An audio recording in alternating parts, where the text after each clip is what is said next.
Heartwood Log and Lumber, Ozark, Missouri.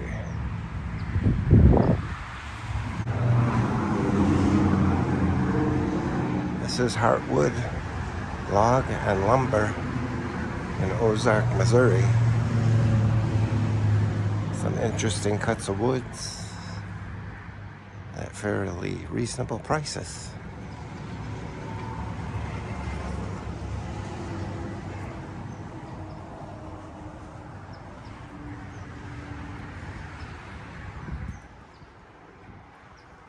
We decided to come out here today to see if there's any tongue and groove we could use for the ceiling at a reasonable price by going to a place that sells it direct as a distributor. So I'm about to go inside the showroom and see how that works out. I'm gonna go and check the showroom out. I saw some pretty nice looking pictures online, so I decided to come out here and see what's available.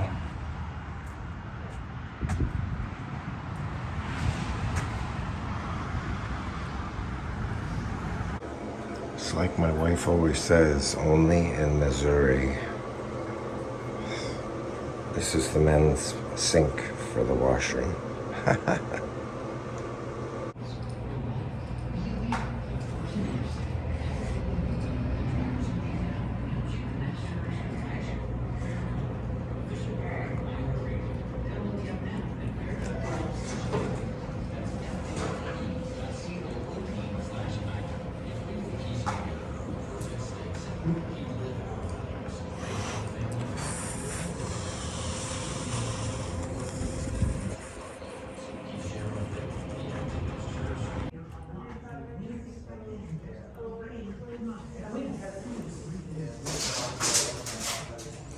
More of the features inside the store.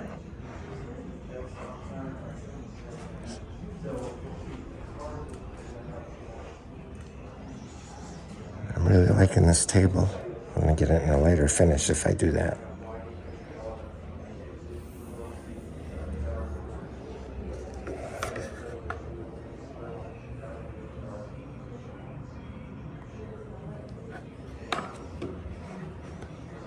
If you want to make your house look rustic, this is the place to go.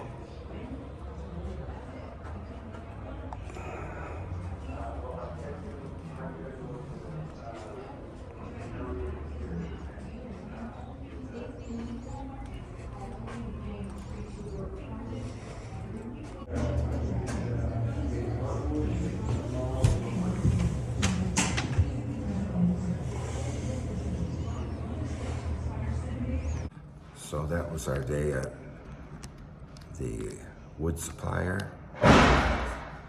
We ended up buying some of the wood, and we're gonna show you a little bit of what we did after we had it delivered to the house.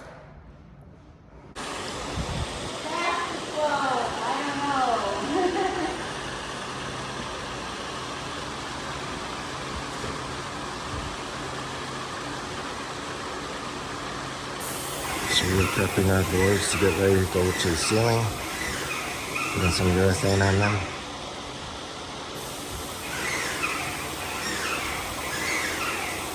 Trying to get the hang of spraying.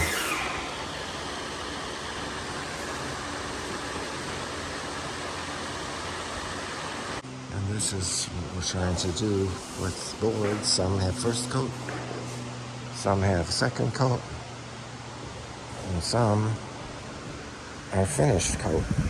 We're doing 2 coats on each one. Everybody we talked to said you don't really have to worry about the back side.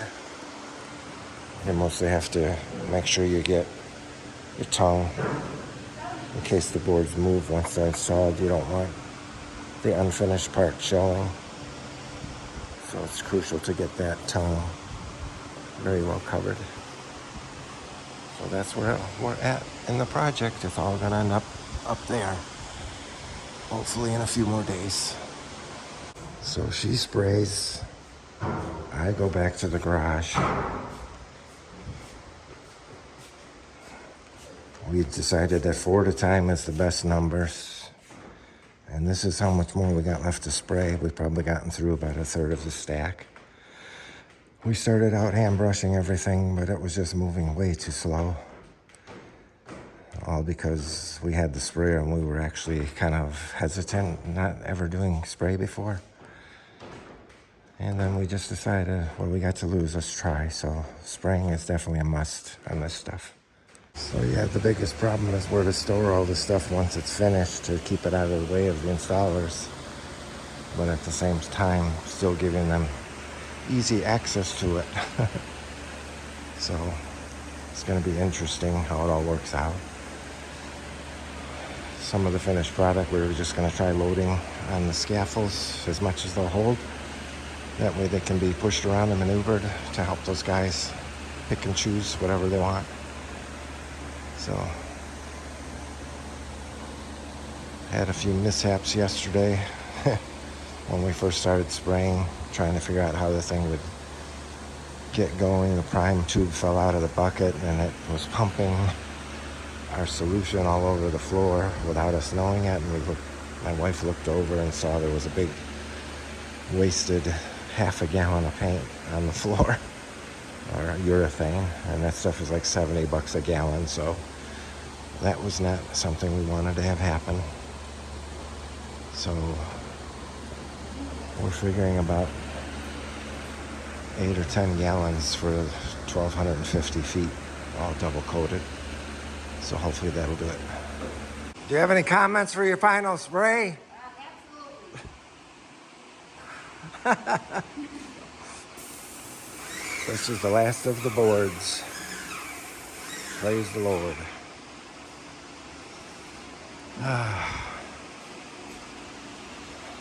This is all the work we did for spraying.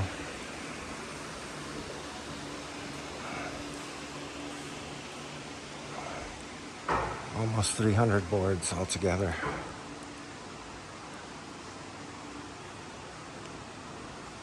And all that to go up there starting tomorrow.